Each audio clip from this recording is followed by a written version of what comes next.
welcome to episode 73 of Jung at HARP. I'm here today, as always, with Kathleen Wiley, and today we are going to talk about how it's never too late. Um, Never too late to live into the future that's always been there for you. And I'm Deborah Henson-Conant. I'm a composer and a performer, and Kathleen is a Jungian psychoanalyst. We both play the harp, and so we call this Jung at HARP. And we had agreed that since my birthday is coming up very soon, that we would look at some of the songs that I've actually written for my birthday to myself, songs that I needed to hear. And so I wrote them to myself. And so I actually would love, Kathleen, for you to just talk a little bit before I even begin about the things that we've been talking about in the last day vis-a-vis this song. Yeah, one of the things that we have to do if we're going to live into our full potential and our wholeness is we have to give up ideas about who we should have been or who we have been to really step into who we are now and to stand fully with all of our gifts and our talents and our experiences and our history. But when we stand fully with ourselves, we don't let our history define us. That means we don't let our failures shame us or keep us caught from acting now. And we don't let our accomplishments cause us to just stop and feel like, oh, well, that didn't matter anyway. So it's never too late when we stay in touch with our own psyche's energy and the desires of our heart and what we want to manifest.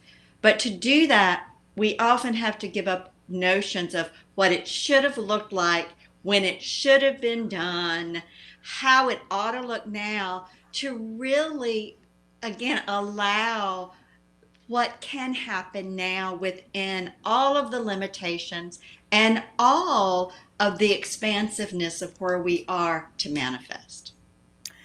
You know, Kathleen, as you're talking, and we're both musicians, and we met because of the harp and because of being musicians. And I'm doing a class right now that's called Lead Sheet Boot Camp.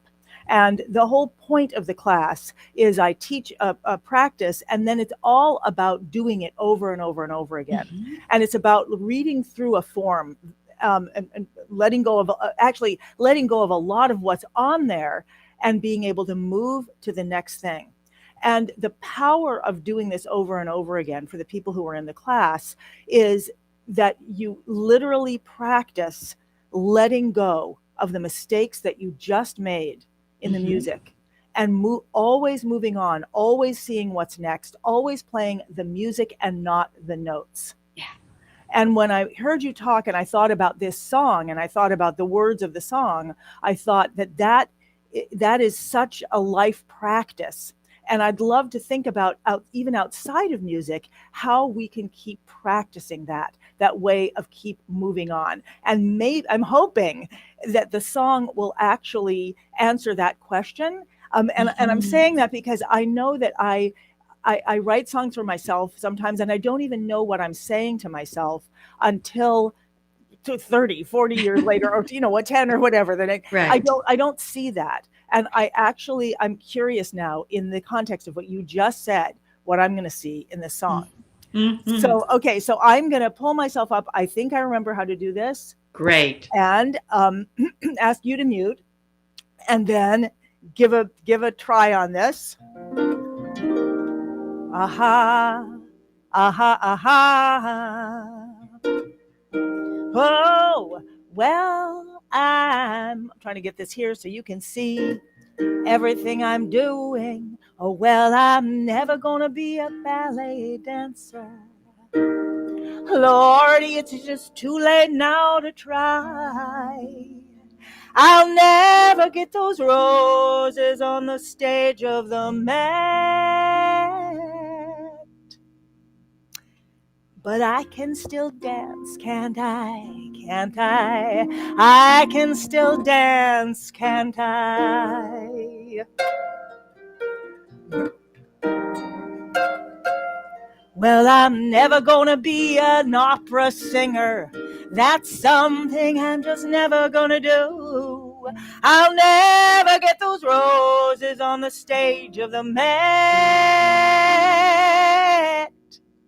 but I can still sing for you, can't I? I can still sing for you, because you're never too old, you're never too gray. It's never too late to let your hair down, darling. If you got a dream, you can't live completely. I say live it just the best that you can. That's your line. I said live it just the best that you can. Sing along with me. Live it just the best that you can. And I say live it just the best that you can.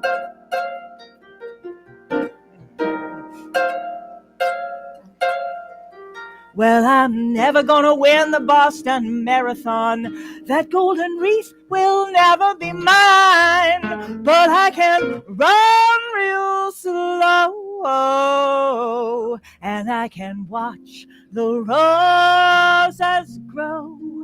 And someday I may pass that finish line, because you're never too old, you're never too gray. It's never too late to let your hair down, darling. If you got a dream, you can't live completely. Sing it with me, live it just the best that you can.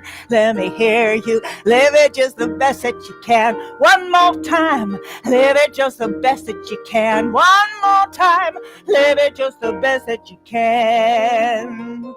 Oh, I had dreams when I was a young girl, and many dreams have passed me by, but I ain't gone yet. Oh, and until I'm still gonna try, and I'm never gonna be Jimi Hendrix, 'cause Jimi Hendrix was already him. But I can reach in my soul, and I can find my own rock and roll, and I can play.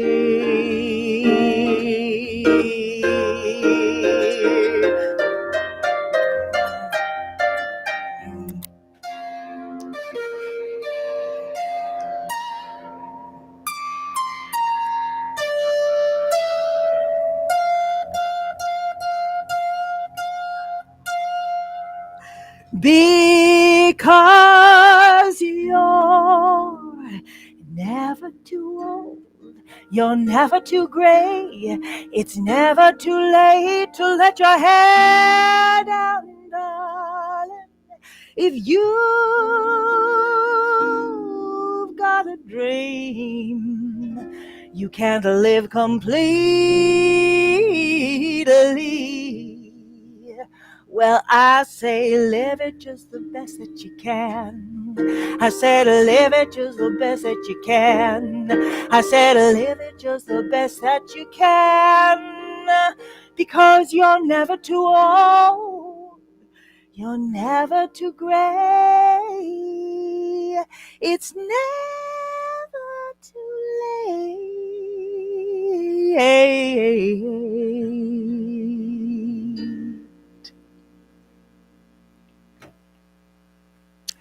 So that's the song. And I'm a little self-conscious today because of the tech. I don't know whether it even is coming across. I know what it sounds like in the room, but I can't tell how it's coming out on the other side because all my equipment isn't really working. But anyway, that's the story. Well, it's a beautiful story. And it reminds me that Jung says that the golden years of life cannot be like the dawning of life. And that when you say it's never too late, we have to really make a distinction between what's appropriate when we're 21 and what's appropriate when we're 50, 60, 80, 90. I Hmm. mean, and realize that so often what we feel that are limitations for where we are at our current life, Mm. that they're too constrictive, actually give us the safe field to grow the beauty of our heart's desire. Talk about that. Well, it's the principle of right limitation. And I'm thinking about how, in various spiritual traditions, they allude to that, like the straight and narrow gate Hmm. that Christianity talks about. It's getting into heaven. Well, what that means is that if we're going to live bliss, we have to follow the trajectory of our own energy system, not someone else's. I often say to people when they come to me and they say, "Oh, I made a mistake. I did this wrong. I did that wrong," and they're caught in despair, suppose there are no mistakes. Hmm. Suppose that you did exactly what you needed to do with all of you that you could access at that point in time. And now, 50 years down the road with access to more of who you are, you might would make a different choice, but that wasn't a path open to you 50 years ago, or you would have taken it. It's really interesting. You're saying right limitations. I don't know exactly what that means, but I'm thinking about my relationship with the harp, and I'm thinking Mm-hmm. about kind of what's happening with my life right now. So many years ago, I started writing this musical, The Golden Cage. And the Golden Cage is about a birdman, half bird, a mythical birdman, half Mm-hmm. man, who goes out searching for the greatest symbol of birdman mythology, which is birdman's security, which is the golden cage. And he finally finds it, and it's everything he ever dreamed of. It's perfect, except for one thing. There is a woman trapped inside of it. And she says the cage is made out of cement and iron bars, and that she is a prisoner. And this came out of my questioning, really at 19, is my life going to be about freedom, or is my life going to be about Mm-hmm. security? And I just kind of took those two ideas and I embodied them into characters. And then I explored how it would be. But here's what happened. As I started to write it, I realized I don't have the skills. I literally don't have the skills to write this. I have the skills to Mm-hmm. invent it. I don't have the skills to write it down and share it. So I went back to school to get the skills, learn how to read and write music. My college needed a harp player. And I thought, well, I can make a living at the harp. I'll play the harp and it will pay for this musical. That's how I'll make this money for the musical. But the harp took off and the musical sat like a little fly in amber. And so for years and years, I felt this failure of not fulfilling on that dream. And yet that dream held me to be able to have kind of unself-consciously follow this harp thing, because I was always like, well, that's not that's just this other me, and I'll just go, I can just Mm-hmm. have fun with that. It doesn't define me. I don't have to worry about it. And so it gave me the freedom. I didn't think about this. It gave me Mm-hmm. the freedom to explore this other life. And now I'm doing the show is going to be in New York in 2022, and all the stuff that I was scared of, all the stuff I had to deal with, finding a production manager, hiring actors, all of that stuff I'm dealing with now. Now, why am I saying this? Is because the limit, and yet, this whole life that I had as a harpist, that I have as a harpist, I always thought of it as the not real life. Uh, And yet I see how rich that not real life has been, and how much it's connected me to, and how that limitation, in a sense, that thing that was holding the space for me, has mm-hmm. given me this whole rich life I didn't even, you know, understand was being built. And I think that's true. As people come into my academy, I see that for others. I see that they don't realize the richness of the life they have lived. Mm-hmm. And then when they can combine it with music, it, there's suddenly a platform to express that life. Absolutely. Eric Erikson, who was a Freudian psychoanalyst, developed through his observation what the psychosocial stages of development. And the eighth stage of development is integrity versus despair. And it tends to occur in the latter half of life, the twilight, as they say, when we begin to look back over and our heart's desires, our soul's desires, grab our attention. And do we feel despair about the life we've lived, or do we connect with the bit of ourself that has been there all along and feel integrity about it? And what you're saying is you're realizing your life as a harpist is a place where you also have integrity, because it has allowed you to express dimensions of yourself that, had you immediately become a well-known composer and playwright, it would have taken you down a whole different path. It would have caught you in a different set of, quote, negative emotions that you were not yet ready internally to move through. And I just realized that, my life has always been about telling stories with music. Mm-hmm. That's just been it from the beginning. And my idea was, because I grew up singing musicals with my family, that you write musicals. That's how you tell stories with music.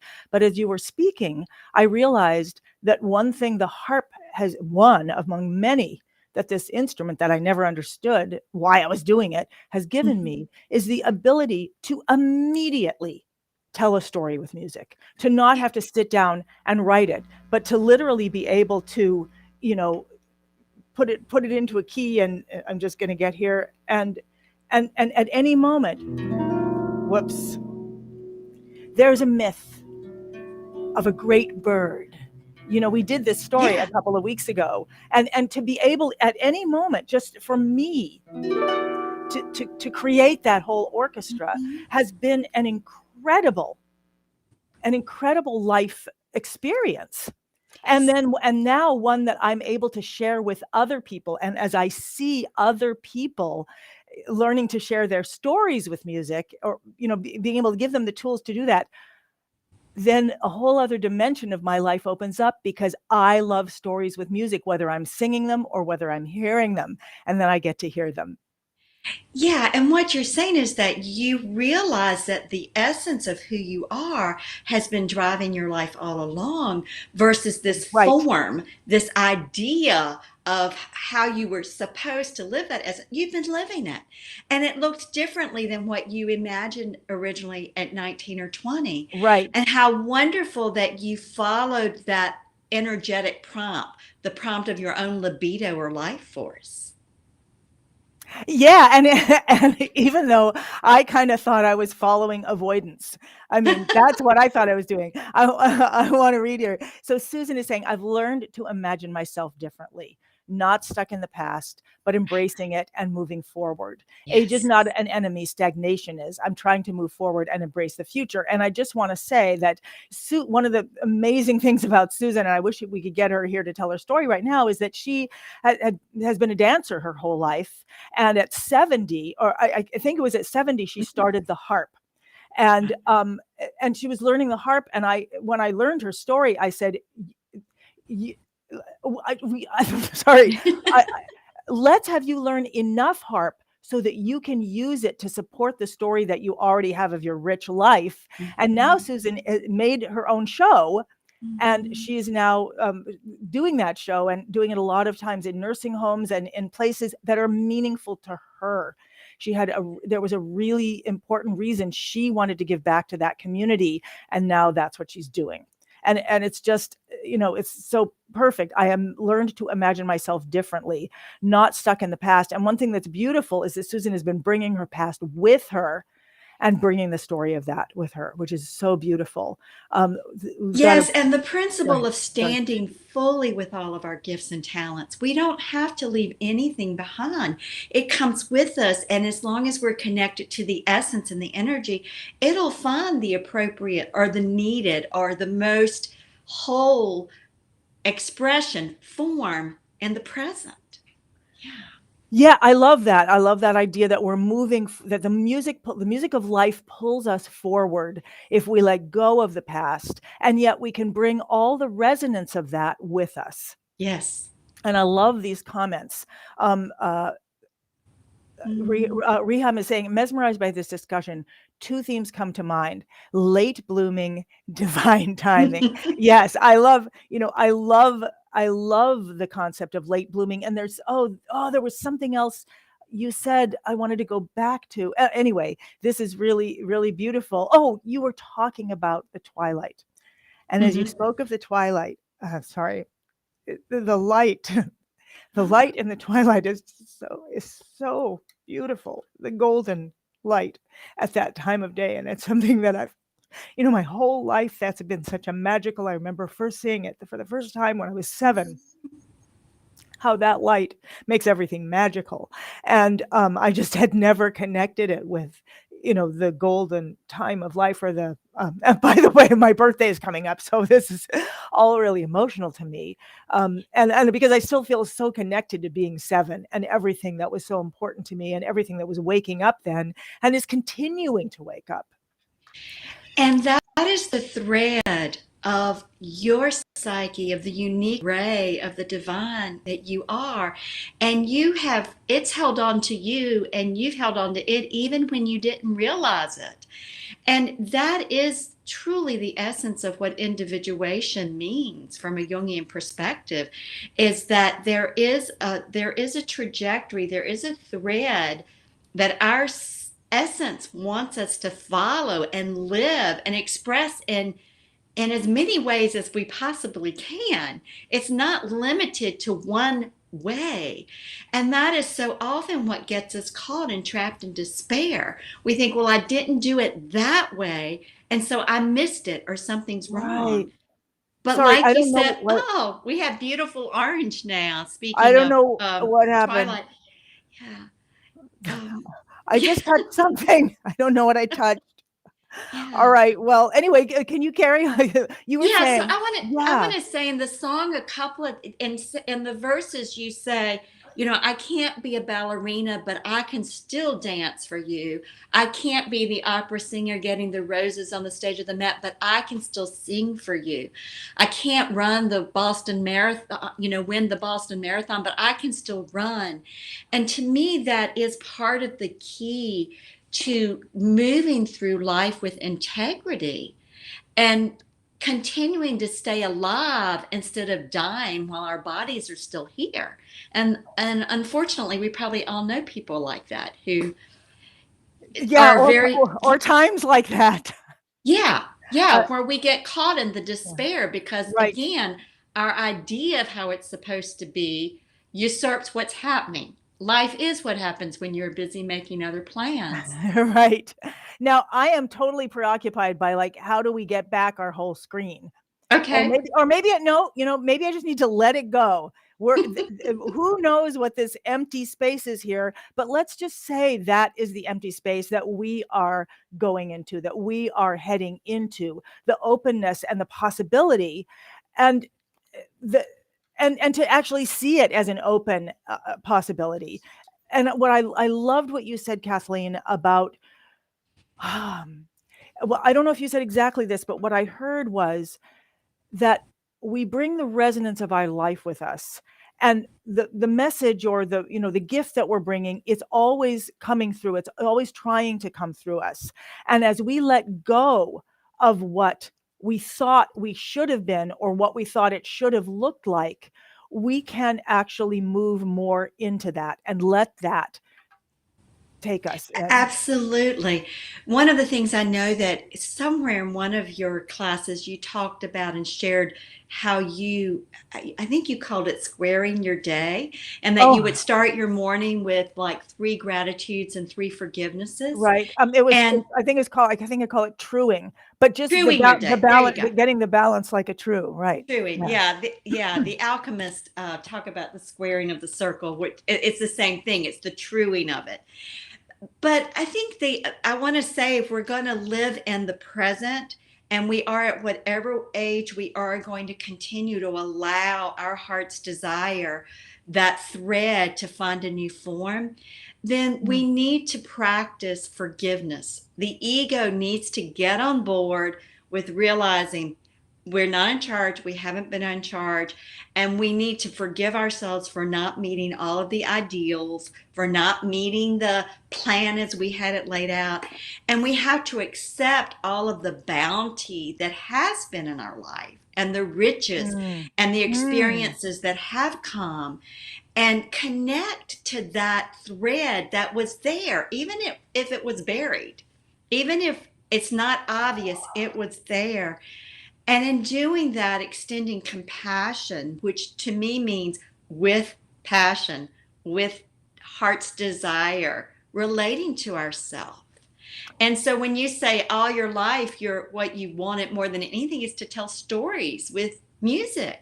And that's what you've done all your life. Right. And Right. empowered other people to tell their stories. So it's imperfect, as someone said, divine timing, that now at this point, you're sharing your story in a composition through the golden cage where other people can then share that if it resonates Right. for That's them. right. You're right. But what's Yeah. more important first is they know what their story is and know they can express that. Right. I mean, I love that. As you were speaking, I was thinking about harvesting because it's about to frost tonight, and I was thinking that we plant a garden, but we don't always know what's growing there. Like in my garden, there are always some Mhm. volunteer tomatoes that come somewhere we weren't expecting, or some plant that just like it's its year and it gets Mhm. really big. And when we harvest our lives, to really gather in all all that's been grown in this garden. And then you talked about, what's deep down. Sometimes we don't know what's growing in the Mhm. depths and coming up. Yes. And that this is a time, when and I just love all the late blooming, the divine timing, the things that bloom like again, just right at the end that are just like, no, it's my time. I'm doing this. Um, and to know that that's always been there. Mhm. And to open up to that, and often it has to do with these conceptions that, just like you said, it should have looked like this, I should have done it this way, and then we're stuck back there. And so I know we're coming to the end of this session, and you talked about gratitude, and Mhm.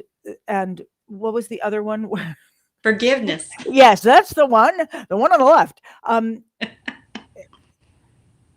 To think about, how do these let go? How do these help us let go? And Mhm. how can we put them into our day? And I don't even think this is a how, because I just think it's a really simple, allowing to allow ourselves to stop at any moment and let go of anything and experience the letting go of something we feel bad about, experience the letting go of something we love, just Mhm. experience the letting go and experiencing the appreciation at the same Mhm. moment. Like, I mean, like, I love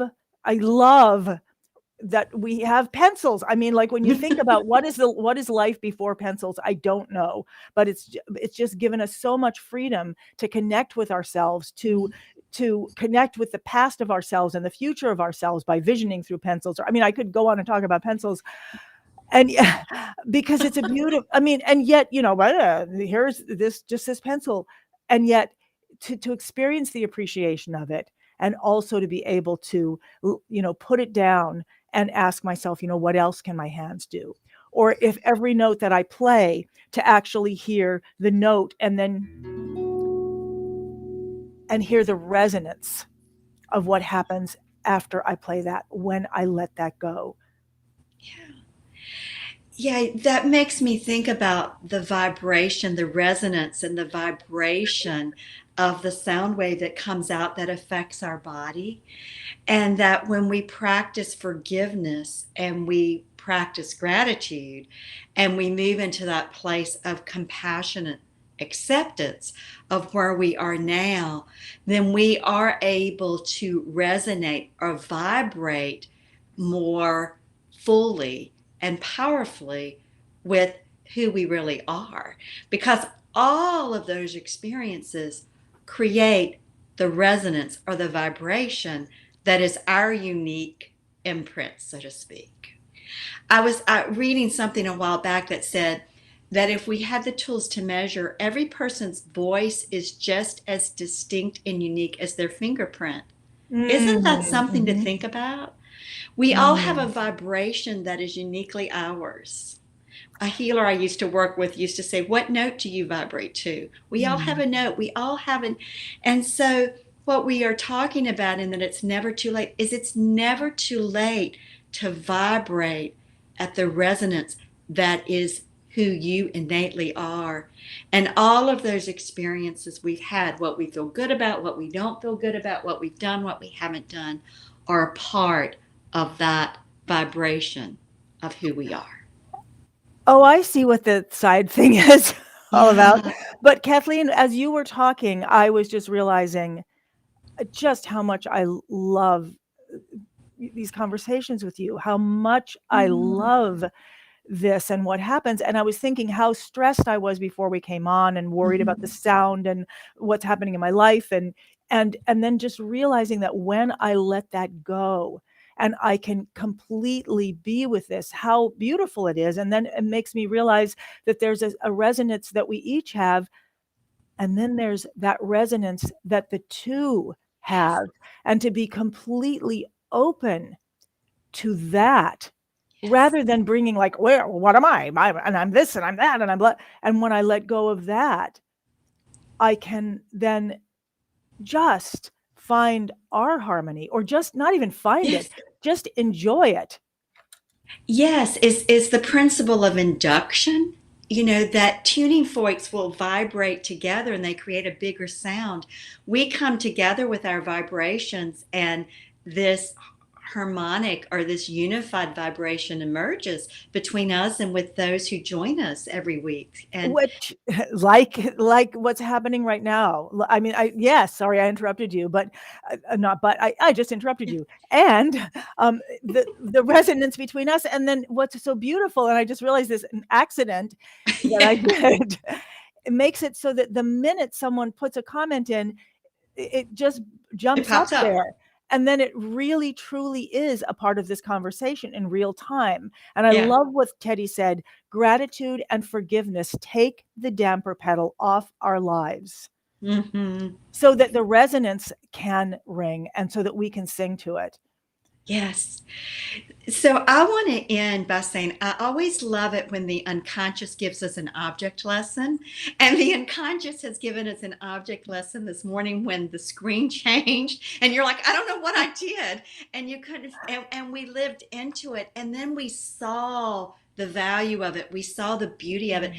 And we saw that something had happened that we didn't orchestrate, but that actually supports what we're doing and supports part of the intention we have, which is that we come together to have dialogue, not just with us, but with those of you who join. And that showed up in an object lesson on the screen. And when we can remember that, Mm. then it is never too late because we are open to the form that's needed for the next step. And we receive it when it shows up. Beautiful. That is, that's the perfect last note of this. Kathleen, thank you so much. It's so much. I just feel like I made a transition through the experience of meeting with you today. And I'm so glad that for everybody else, for Betty and Riham and Teddy, thank you so much for taking part in the conversation and putting your voice, and Susan for Yeah. adding your voice to this. Thank you so much. I really look forward to seeing you, Kathleen, next week, and Mm-hmm. look forward to seeing everybody else. And thank you so much. Bye bye.